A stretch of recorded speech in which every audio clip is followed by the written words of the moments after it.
নাম ব্যাপারটা বেশ অদ্ভুত তাই না? হুম। মানে আমরা সবাই তো জীবনে কতগুলো ভিন্ন ভিন্ন নামে পরিচিত হই। যেমন ধরুন কর্মক্ষেত্রে আমার এক পরিচয়, বন্ধুদের কাছে আরেকটা। ঠিক। আমার সত্তা কিন্তু একটাই, কিন্তু সম্পর্ক বা পরিস্থিতির ওপর ভিত্তি করে ভূমিকাগুলো কেমন বদলে যায়। এখন ভাবুন তো, ধর্মতত্ত্বের জগতেও যদি এমন দুটি নাম থাকে যা কেবল পরিচয় নয়, বরং একটা মহাজাগতিক রূপান্তরের গল্প বলে। দারুণ একটা ভাবনা। আজকে আমাদের হাতে যে উৎসটি রয়েছে তা ঠিক এই বিষয়টা নিয়েই কথা বলছে। দুটি ঐশ্বরিক নাম, জিহোবা এবং যিশু।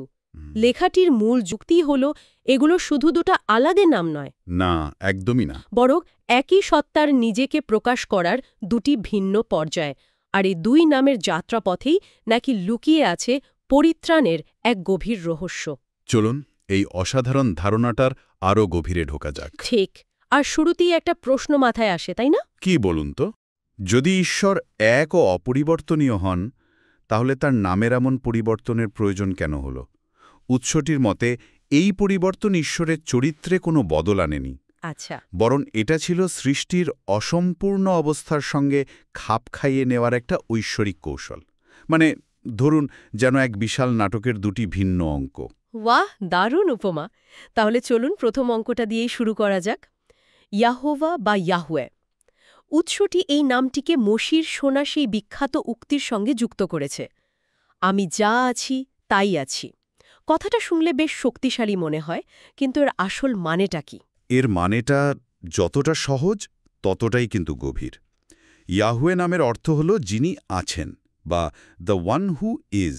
যিনি আছেন। হ্যাঁ, ভাবুন তো, এমন এক সত্তা যিনি স্থানকালের ঊর্ধ্বে, যার অস্তিত্ব অন্য কিছুর ওপর নির্ভরশীল নয়, বরং সবকিছু তাঁর ওপরেই টিকে আছে। উৎসটি বলছে তার সামনে এই মহাবিশ্বের বিশালতা থেকে শুরু করে ক্ষুদ্রতম ব্যাকটেরিয়া পর্যন্ত সবকিছুই সৃষ্ট, আর তিনি সৃষ্টিকর্তা। এই দুয়ের মধ্যে কোনো তুলনাই চলে না। বাহ, এটা তো চূড়ান্ত ক্ষমতার একটা ধারণা। কিন্তু উৎসটিতে একটা চমকপ্রদ কথা বলা হয়েছে। কি কথা? এই নামটি নাকি সৃষ্টির জন্য বিচার বা ধ্বংসেরও প্রতীক হতে পারে। এটা শুনে আমার একটু খটকা লাগছে। পরম সৃষ্টিকর্তার নাম ভয়ের কারণ হবে কেন? চমৎকার প্রশ্ন। আর এখানেই এই আলোচনার মূল রহস্যটা লুকিয়ে আছে। উৎসটি একটি উপমা ব্যবহার করেছে, গ্রাসকারী অগ্নি বা কনজিউমিং ফায়ার। গ্রাসকারী অগ্নি? হ্যাঁ, ভাবুন তো, সূর্যের খুব কাছে গেলে কি হবে? যে কোনো জিনিস পুড়ে ছাই হয়ে যাবে। ঠিক। এর কারণ কি সূর্য রেগে আছে? না, এটা তার প্রকৃতি। তার প্রচণ্ড শক্তি আর উত্তাপের সামনে কোনো কিছুই টিকতে পারে না। ঠিক তেমনি যিনি আছেন, অর্থাৎ যিনি পরম পবিত্র এবং নিখুঁত, তার সামনে কোনো অসম্পূর্ণতা, কোনো পাপ টিকে থাকতে পারে না। ও আচ্ছা, এটা তার ক্রোধ নয়, বরং তার প্রকৃতিরই একটা অংশ। আমি বুঝতে পারছি। সহজ কথায়, আমি যা আছি তাই আছি, এই কথাটার মধ্যে কোনো আপোষের জায়গা নেই। এটা একটা নিখুঁত মানদণ্ড। একদম। আর যখন এমন নিখুঁত কিছুর সামনে কোনো অসম্পূর্ণ জিনিস আসে, তখন সংঘাতটা অনিবার্য। আর এখান থেকেই ভয়ের জন্ম হয়। তাহলে তো সৃষ্টি এক বিরাট চ্যালেঞ্জের মুখে পড়ে গেল। ঠিক তাই। সৃষ্টিকে স্বাধীনতা দেওয়া হয়েছিল, আর সেই স্বাধীনতার কারণেই তার মধ্যে অসম্পূর্ণতা আর ভুল করার সম্ভাবনা তৈরি হয়। জিহোভা নামটি সেই অসম্পূর্ণতাকে চোখে আঙ্গুল দিয়ে দেখিয়ে দেয়। আয়নার মতো। হ্যাঁ, অনেকটা সেরকমই। এটি এমন এক আয়না যার সামনে দাঁড়ালে নিজের সমস্ত খুঁত স্পষ্ট হয়ে ওঠে। তাই এই নামটি একদিকে যেমন ঈশ্বরের অসীম ক্ষমতার প্রতীক, তেমনি সৃষ্টির জন্য একটি ভয় এবং বিচারের অনুভূতি জাগায়। ওকে, তাহলে নাটকের প্রথম অঙ্কটা বেশ উত্তেজনার। একদিকে অসীম ক্ষমতা আর অন্যদিকে অসম্পূর্ণ সৃষ্টি। এই চ্যালেঞ্জ মোকাবেলার জন্য উৎসটি কি সমাধান দিচ্ছে? এখানেই কি দ্বিতীয় নামটি মঞ্চে প্রবেশ করে? ঠিক ধরেছেন। এখানেই যিশু নামের গুরুত্ব। যিশু নামের আক্ষরিক অর্থ হল জিহোভাই পরিত্রাণ, বা ইয়াহওয়ে ইজ স্যালভেশন। জিহোভাই পরিত্রাণ। হ্যাঁ, খেয়াল করে দেখুন, এটা কিন্তু আগের নামটাকে বাতিল করছে না, বরং তাকে পূর্ণতা দিচ্ছে। উৎসটি বলছে এটা অনেকটা একজন কঠোর কিন্তু স্নেহশীল বাবার মতো। আচ্ছা, কিরকম? প্রথমে তিনি নিয়মকানুন বেঁধে দেন যাতে সন্তান বিপদে না পড়ে, কিন্তু যখন সন্তান খেলতে গিয়ে হোঁচট খেয়ে পড়ে যায়, তখন সেই বাবাই ছুটে এসে তাকে কোলে তুলে নেন, তার ক্ষত পরিষ্কার করে দেন। যিশু। বাহ, বাবা কিন্তু বদলাননি, কিন্তু পরিস্থিতির কারণে তার ভূমিকা বদলে গেছে। এই উপমাটা বিষয়টাকে অনেক সহজ করে দিল। তার মানে যে সত্তা নিয়ম স্থাপন করেছিলেন তিনি এখন সমাধান হয়ে আসছেন। কিন্তু এই রূপান্তরটা কিভাবে ঘটল? শুধু নাম বদলে দিলেই তো ভয় ভালোবাসায় পরিণত হয় না। এর পেছনের প্রক্রিয়াটা কি? আর এখানেই আমরা গল্পের সবচেয়ে গুরুত্বপূর্ণ অংশে চলে এসেছি। উৎসটির মতে এই রূপান্তরের কেন্দ্রবিন্দু হল ক্রুশ। ক্রুশ? হ্যাঁ, যিনি আছেন তাকে তো সরাসরি দেখা বা ছোঁয়া যায় না, কিন্তু ক্রুশের ঘটনার ঈশ্বর, বিশেষ করে ত্রিত্বের দ্বিতীয় ব্যক্তি, মানব রূপ ধারণ করে পৃথিবীতে এলেন এবং নিজের রক্ত দিয়ে প্রমাণ করলেন যে তিনিই পরিত্রাণ। তার মানে ইয়েহোবা নামটি যিশু নামে পূর্ণতা পেল, কোনো ঘোষণা দিয়ে নয়, বরং আত্মত্যাগের মাধ্যমে। যে অগ্নি একসময় গ্রাসকারী ছিল, সেই অগ্নি এখন ভালোবাসার উষ্ণতা হয়ে উঠল। এক মুহূর্ত ভাবা যাক। এর মানে হল যে শক্তি মহাবিশ্ব সৃষ্টি করেছে সেই শক্তি ভালোবাসার জন্য নিজেকে উৎসর্গ করেছে। এটা সত্যি অভাবনীয়। তাহলে কি আমরা বলতে পারি যে ঈশ্বরের পরিবর্তন হচ্ছে না, বরং সৃষ্টি যেভাবে ঈশ্বরকে দেখছে সেই দৃষ্টিভঙ্গির পরিবর্তন হচ্ছে? আপনি একেবারে মূল কথাটা ধরে ফেলেছেন। ঈশ্বরের প্রকৃতি অপরিবর্তনীয়। পরিবর্তনটা ঘটছে সৃষ্টিজীবের উপলব্ধিতে। ক্রুশের আগে মানুষ ঈশ্বরকে জানত আইনদাতা ইয়েহোবা হিসাবে, যা তাদের অক্ষমতাকে প্রকাশ করত। ক্রুশের পরে তারা ঈশ্বরকে ত্রাণকর্তা যিশু হিসাবে জানার সুযোগ পেল, যা একসময় অপ্রতিরোধ্য শক্তি ছিল। প্রতিরোধ্য ভালোবাসা হিসেবে বোঝা যায়। একদম। উৎসটিতে ফেরেশতাদের ভূমিকার কথাও বলা হয়েছে।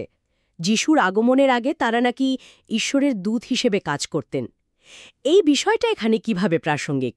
এটি জিহোবা নামের সেই দুর্গমতাকে আরও স্পষ্ট করে তোলে। আচ্ছা। যেমনটা আমরা আলোচনা করছিলাম, সূর্যের খুব কাছে যেমন যাওয়া যায় না, তেমনি জিহোবা রূপে ঈশ্বরের সামনে আসা অসম্পূর্ণ মানুষের পক্ষে অসম্ভব ছিল। ঠিক। তাই ফেরেশতারা মধ্যস্থতাকারী হিসেবে কাজ করতেন, ঈশ্বরের বার্তা নিয়ে আসতেন। কিন্তু তারা সবসময় জিহোবার নামেই আসতেন। তারা নিজেরা পরিত্রাণ দিতে পারতেন না। যিশু নামটি, অর্থাৎ ঈশ্বরই পরিত্রাণ, কেবল ঈশ্বর নিজেই প্রকাশ করতে পারতেন, আর সেটা সম্ভব হয়েছে ক্রুশের মাধ্যমে। যেখানে ঈশ্বর আর দূরের কেউ নন, বরং মানুষের সবচেয়ে কাছে এসে উপস্থিত হয়েছেন। একদম ঠিক। তাহলে এই পুরো যাত্রার আইন থেকে পরিত্রাণ, জিহোবা থেকে যিশু, চূড়ান্ত লক্ষ্যটা কি?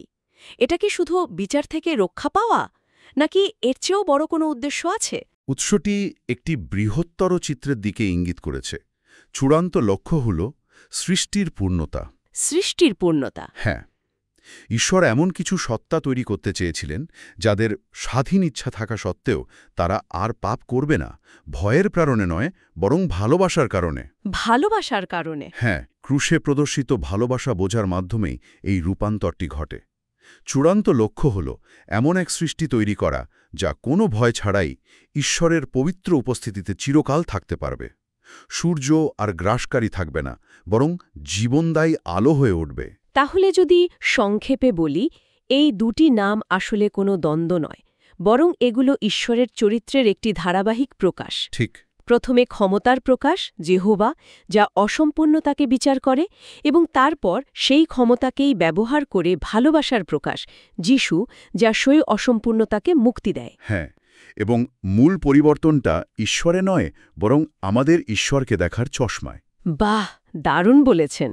ক্রুশের ঘটনার পর আমরা আর শুধু তার অসীম ক্ষমতা দেখি না, বরং সেই ক্ষমতার পেছনের অসীম ভালোবাসাটাও দেখতে পাই। দুটো নাম মিলে একটা সম্পূর্ণ ছবি তৈরি হয়। এই আলোচনাটা সত্যি অসাধারণ, কিন্তু উৎসটি শেষ করার আগে ভবিষ্যতের জন্য একটা দারুণ প্রশ্ন রেখে গেছে, যা আমাকে খুব ভাবাচ্ছে। কি প্রশ্ন? যখন সৃষ্টি পূর্ণতা লাভ করবে, যখন মৃত্যুসহ সমস্ত শত্রুর পরাজয় ঘটবে, তখন ঈশ্বর কোন নামে পরিচিত হবেন? তিনি কি বিচারের প্রতীক ইয়েহোবা নামে ফিরে যাবেন, নাকি পরিত্রাণের চিরন্তন স্মারক হিসেবে যিশু নামেই থাকবেন? এটা একটা গভীর প্রশ্ন, আর উৎসটি কোনো নিশ্চিত উত্তর দেয় না, তবে একটি সম্ভাবনার কথা বলে। কি সেই সম্ভাবনা? হতে পারে ঈশ্বরের নাম তখন ইয়েহোভাই হবে, কিন্তু পূর্ণতাপ্রাপ্ত সৃষ্টি সেই নামটিকে আর কখনো ভয় বা বিচারের দৃষ্টিতে দেখবে না। তাহলে কিভাবে দেখবে? তারা সেই নামের দিকে তাকালেই ক্রুশের কথা মনে করবে। যিনি আছেন, এই পরিচয়টি তখন চিরকালের জন্য যিনি ভালোবাসেন এই সত্যের সঙ্গে মিশে যাবে। এটি একটি শক্তিশালী ভাবনা। কিভাবে ত্যাগের একটি মুহূর্ত চূড়ান্ত ক্ষমতার ধারণাকে স্থায়ীভাবে নতুন করে সংজ্ঞায়িত করতে পারে। যে নাম একসময় দূরত্ব তৈরি করত, সেই নামই তখন ভালোবাসার কারণে সবচেয়ে কাছের হয়ে উঠবে। এই চিন্তাটা নিয়েই হয়তো আমাদের আজকের মতো থামা উচিত।